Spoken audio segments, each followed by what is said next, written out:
Welcome back to the channel. Today, I'll be showing off the team that your Chicago Grookeys drafted for Season 3 of the BBR D-League. This isn't our first time in the BBR. I'll have last season's playlist linked down in the description, but even though things didn't necessarily go our way, I think this season our team can go the distance. So let's get right into it with our first round pick. I had the 16th pick out of 18, meaning a lot of the top tier Pokemon like Iron Valiant, Urshifu, and Great Tusk got taken early, but I got arguably one of the most undervalued Pokemon on this sheet in Gholdengo. Now, even though I just used Gholdengo in VDL Season 5, I enjoyed this Pokemon so much I couldn't pass it up. With a very well distributed stat spread, this Pokemon can run many different sets. Choice Scarf, Nasty Plot, or bulky support sets are all great options. I also don't believe I got the greatest use out of its ability in the past, mainly because of the team I had surrounding Gholdengo. Now for those who don't know, Gholdengo's ability, Good as Gold, blocks all status moves such as Encore, Thunder Wave, and most importantly, Defog. This ability, paired with its fantastic typing, means that our opponents have almost no way to remove hazards. And I bet quite a few of you are wondering how hazards can be removed in front of Gholdengo. The answer to that is Tidy Up, which luckily has pretty limited distribution. With all that said, I had to grab a reliable hazard setter, and I couldn't pass up an opportunity to use Gliscor with Open Terra. The BBR allows each coach one Terra Captain that can terrestrialize into any type. You do have to inform your opponent at the start of the battle which type you chose to help balance things out though. Gliscor has a very glaring ice weakness, so being able to patch that up with Terra Water or Steel is very helpful, allowing Gliscor to stay on the field longer, setting up spikes or stalling the opponent with Toxic. Aside from being a defensive check to many Pokemon, Gliscor can be an offensive threat with Swords Dance sets thanks to it having a wide offensive move pool. By the third round of the draft, Fairy types were flying off the draft board, so I knew I had to grab a good one. I went with Primarina, as it resists or threatens quite a lot of the Pokemon our first two picks fear. Primarina hits extremely hard with its 126 special attack stat, paired with its strong base power moves in Moonblast and Hydro Pump. It got a huge buff in Generation 9 in Flip Turn, allowing it to easily pivot out, gaining my team some much needed momentum. With great natural bulk and few weaknesses, Prim can also be a wall, removing key Pokemon from my opponent's team with Perish Trap thanks to Whirlpool.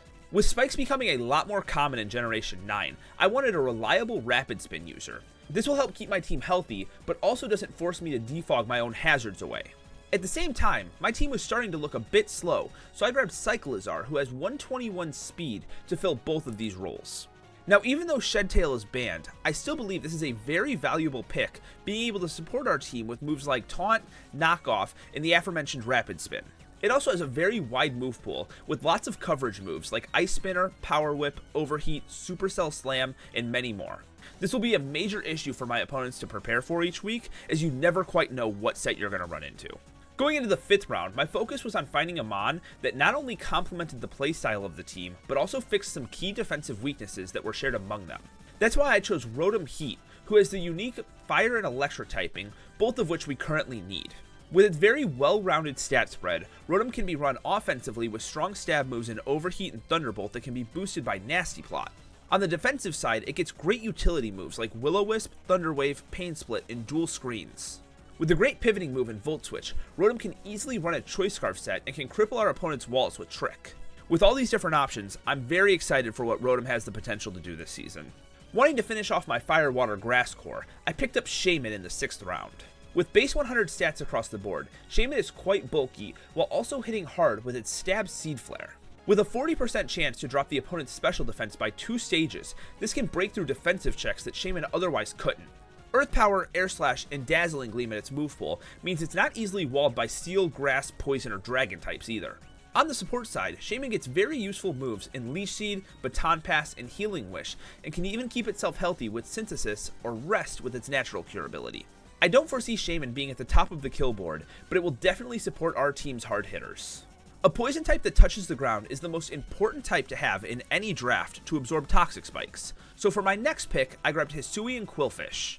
Intimidate paired with Eviolite makes this Pokemon quite bulky, and its great typing makes it only weak to ground type moves, which the rest of my team can handle decently.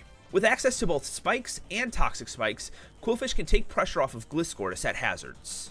It can disrupt with Taunt, Haze, and Pain Split, or spread poison with Toxic or Barb Barrage. Kfish can even be a threat in its own right once set up with a Swords Dance, or even an agility to outspeed other threats.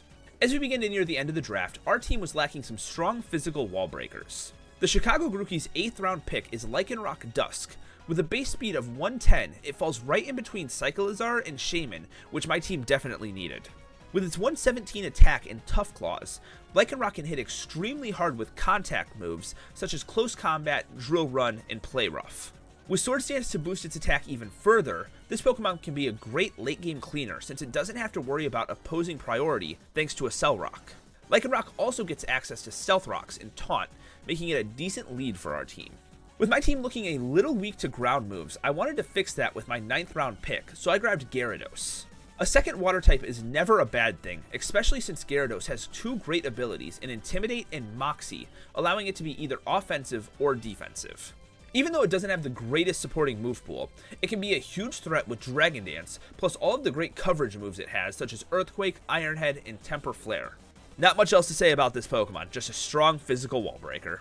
To continue the trend of grabbing physical wall breakers, I picked up Kelder in the 10th round. With very strong base power moves coming off of its huge 140 attack stat, nothing is going to want to take these hits. And by letting it hold a Flame Orb, it can get a 50% boost to its attack thanks to its Guts ability.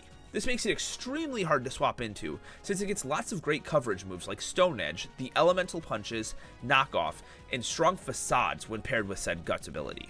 Kelder also gets access to Bulk Up, allowing it to set up and hit even harder, as well as getting Defog to be able to clear hazards in a pinch if needed. On the final round of the draft, I didn't have many points left, but I wanted to grab something that had some speed behind it, so I picked up one of the fastest Pokemon in the game in Electrode. Unfortunately, Electrode lost Reflect in Generation 9, so dual screen sets aren't an option, but it still gets access to moves such as Light Screen, Thunder Wave, and Taunt, making it a decent support Pokemon. All we'll really be using this Pokemon for is for fast Volt switches and possibly paralyzing some of the opponent's team. So that's our team for Season 3 of the BBR D-League. If you're excited, be sure to drop a like and subscribe so you don't miss any of the content coming this season, and check out all of the other BBR coaches' channels I'll have linked down in the description. I want to give a huge thank you to Matt for making these awesome graphics that you see on screen, and I also want to thank him and BP for helping me put together this awesome team that I'm very excited to use this season. Our Week 1 battle will go up 1 week from today, so be sure to not miss it. That's about all I got. I'll see you guys later. Peace.